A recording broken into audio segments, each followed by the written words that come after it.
साहेबांना हायकोर्टात भेटत असतो की साहेब खूप मोठे प्रश्न आहेत, या प्रश्नांकडे तुम्ही लक्ष द्या. आमदार साहेब तुम्हाला म्हणतील ते सहकार्य करायला तयार आहे. तुम्हाला काही अडचण आली तर आम्हाला सांगा.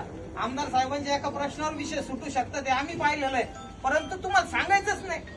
तुमच्या इथलं कृषी अधिकारी काही सांगत नाही. 4 वेळा माझे माणसं तिथं जातात, बिचारे अर्ज करतात, फाटे करतात, शेवटी शिव्या द्यावं लागतात. शिव्या खायची इच्छा असेल तर आमची ती तयारी, आम्हाला काही फरक पडत 353 आमच्या दृष्टीने काही नाही. आमच्यावर लय असे गुन्हे झालेले आहेत, आम्हाला काही फरक पडत नाही.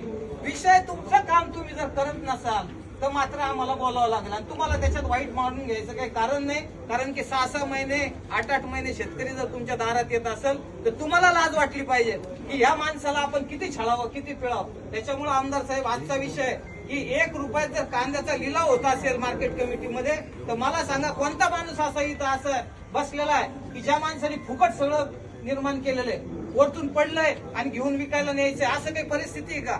5 महिने खपतोय माणूस. शेतकरी रात्रंदिवस तिथं पाणी घालतो, मरमर करतो, खिशातले पैसे घालतो, वेळ प्रसंगी कर्ज काढतो आणि पीक तिथं काढतो. आणि तुम्ही काय करायला लागले? अशी मार्केट कमिटी पाहिजे का आपल्याला? अशी व्यवस्था पाहिजे का?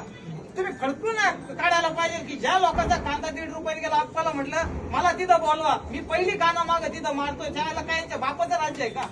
तुम्हाला जर कांदा 1.5 रुपयामध्ये कांदा विकत घ्यायचा असेल तर त्या माणसाला लाज वाटली पाहिजे. तो माणूस म्हणायच्या सुद्धा लायकीचा नाहीये. अशी परिस्थिती निर्माण झालेली आहे. राज्याच्या मुख्यमंत्र्यांनी सांगितलं की आम्ही 12 रुपये 35 पैसे देतो. आमची विनंती आहे मुख्यमंत्री साहेब, आता तरी लक्ष द्या. आता तरी तुम्ही महाराष्ट्र वाचवा. बंद झालं ते राजकारण, खाला खड्ड्यात त्या राजकारणाला. आज आमचं उत्पादन खर्च 22 रुपये 50 पैसे, तुम्ही 12 रुपये 35 पैसे जाहीर करता आणि ते सुद्धा कुणालाच सांगितलेलं नाही. आज नाफेडची खरेदी चालू होणं गरजेचं होतं. मार्केट कमिटीवर कुठं नाफेडची खरेदी चालू झाली का? मग काय मागणी करायला पाहिजे शेतकऱ्यांनी की बाबा आमचा कांदा व्यापारी लुटायला लागले. आम्ही लुटच म्हणतो त्याला. 1 रुपया 2 रुपये लिलाव कोण करतो तुमच्याकडे माहिती का तुम्हाला? लिलावाची प्रक्रिया कुणी करायला पाहिजे? लिलावाची प्रक्रिया मार्केट कमिटीने करायला पाहिजे. इथं दलाल लोक लिलाव सुरू करतात पण आपण कुणीच बोलायला तयार नाही. आणि ती त्यांची साखळी आहे. लायसन्स धारक आहे. 10-50 लोकांना लायसन्स दिलं, 10 लोक व्यवहाराला तिथं उभे असतात. 50 लोक का येत नाही तिथं? हे प्रश्न विचारण्याची गरज आहे. मला असं वाटतं की याच्या माध्यमातून हे प्रश्न आपण समाजापुढे नेले पाहिजेत. आपले मुलं हुशार झाले पाहिजेत. त्याच्याशिवाय आपल्याला न्याय मिळणार नाही. एक आमदार बिचारा आज त्याच्या तालुक्यातलं काम करेल, आपल्याला महाराष्ट्रातल्या शेतकऱ्याचं काम करायचंय. जर तुम्हाला न्याय द्यायचा असेल तर तुम्ही सक्षम झाले पाहिजे. आमच्यासारखे लोक 12 वाजता तुमच्या मागे उभं राहायला तयार आहे. कुणाच्या अंगाला हात लागला तर आम्ही तिथं आहे. आमची जबाबदारी ती. परंतु कोणती चुकीची भूमिका न करता शांततेच्या मार्गाने आपले विषय मांडायचे आणि ते विषय मांडण्याचा तुम्हाला अधिकार डॉक्टर बाबासाहेब आंबेडकरांनी दिलेला आहे. त्याच्यामुळे मला असं वाटतं की हे विषय अतिशय गंभीर आहेत. या गंभीर विषयावर जर तुम्ही चर्चा सुद्धा करणार नसाल, मला लाज वाटते लोकांची की एखादा तहसीलदार साहेब आहेत, तिथं तुमचे कृषी अधिकारी आहेत, इथला जिल्हा परिषदेचा मेंबर आहे, पंचायत समितीचा, कशासाठी या संस्था? तुम्हाला जर शेतकऱ्याचे प्रश्न समजत नसतील तर तुम्हाला या संस्थेवर जाण्याचा तरी अधिकार आहे का? 1 रुपयात आपल्या भागातला माणूस कांदा विकतोय, तुम्हाला रात्री झोप नाही यायला पाहिजे. तुम्ही याचं प्रतिनिधित्व करतात. तो माणूस बिचारा आज अशा परिस्थितीत अडचणीत आहे, परंतु कुणालाच पाहायला याच्याकडे काय गरज नाही वाटत. मला असं वाटतं की असं आपल्याला अशा संस्था आम्हाला नकोय. कारण की शेती जी मार्केट कमिटी ती आमची आहे, ती मार्केट कमी शेतकऱ्यांची आहे. ती काय कोणत्या व्यापाऱ्याची नाही, कोणत्या पुढाऱ्याच्या बापाची इस्टेट नाही. ती मार्केट कमिटी शेतकऱ्यांचं अन्नधान्य विकण्यासाठीची केलेली व्यवस्था आहे. मग असं जर असेल आणि तिथं जर आम्हाला ती कत्तलखाने करायला लागले, ते शेतकऱ्यांचे कत्तलखाने व्हायला लागले मार्केट कमिट्या, मग अशा मार्केट कमिट्या आपल्याला ठेवायच्या का? तर ही भूमिका आम्हाला घ्यावं लागेल. आजच जर शासनाने या संदर्भातली, आता आमदार साहेब नशिबाने आपल्याला इथं आहेत, मला असं वाटतं की त्यांच्या माध्यमातून आपण हा विषय पालकमंत्र्यांना, कारण पालकमंत्री पण आपल्या जिल्ह्याच्या नशिबाने बऱ्यापैकी विषयाला हात घालणार आहेत. मला असं वाटतं की हा विषय जर तुम्ही तिथं नेला तर कदाचित या विषयाला न्याय मिळेल.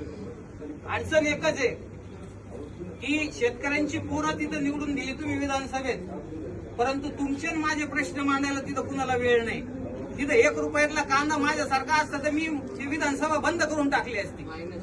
किती मोठे असू द्या, 1 रुपयाचा कांदा पहिल्यांदा याचं उत्तर द्या, याच्यावर भूमिका झाली पाहिजे. आज काय चाललेलं आहे? आम्ही म्हणतो मार्केट कमिटीमध्ये तोलाई, मापाई, हमाली हे आमच्या पट्टीतलं काढता का तुम्ही? तुम्हाला लाजा वाटल्या पाहिजेत. कायदा सांगतो की हे जे खरेदी करणारा माणूस आहे त्याच्या पट्टीतनं हे झालं, पण आज प्रत्येक पट्टी मागं 500-700 रुपये आमचे जातात. कशाच्या बदली घेता रे बाबा? कायदा आहे ना. कायदा सांगतो की करता येत नाही. मार्केट कमिटीत जो माणूस खरेदी करल त्याच्या एक पट्टीतने पैसे जायला पाहिजे. तुम्ही आमच्या पट्टीतनं पैसे काढता म्हणजे इतका मोठ्या प्रमाणात लूट चाललेली का? आता आमचा बिचारा शेतकरी बोलत नाही. हा दबलेला कशामुळे? एकदा याचं उठून तुम्हाला एक सांगतो मी, तुम्हाला एकदा डोकं जर सरकलं ना तर तुम्हाला सांगतो नेपाळ आणि तो बांगलादेश व्हायला काही वेळ लागणार, काहीच वेळ लागणार. किती व्यवस्था असू द्या, किती मोठा पुढारी असू द्या, किती मोठा फौजदार असू द्या, काहीच होणार नाही. एकदा जर लोक रस्त्यावर आले तर एवढं त्यांचे हाल पाहू नका, एवढं त्यांना अशा परिस्थितीत आणू नका.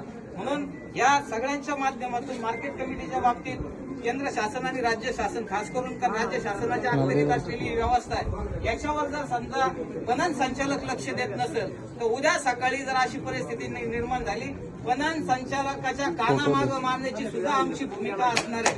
कारण की आम्हाला असा अधिकारी नकोय की जो लुटीच्या व्यवस्थेमध्ये साथ देतोय. आम्हाला माहिती बॅगा कुठून येतात, काय चालतं. प्रत्येक वेळेस तुम्ही काय धंदे करतात आम्हाला माहिती. एक एक नोटिफिकेशन काढतात, तुम्ही किती उद्योग करतात हे आम्हाला सांगायची गरज नाही. आता आम्हाला तेवढं कळायला लागलेलं आहे. परंतु अशा भूमिकेत जर तुम्ही असाल आणि जर शेतकऱ्याला कुठं अडवणूक होत असेल तर आम्ही सोडणार नाही. या भूमिकेतनं आजचं आंदोलन महाराष्ट्रात आम्ही सुरू केलेलं आहे.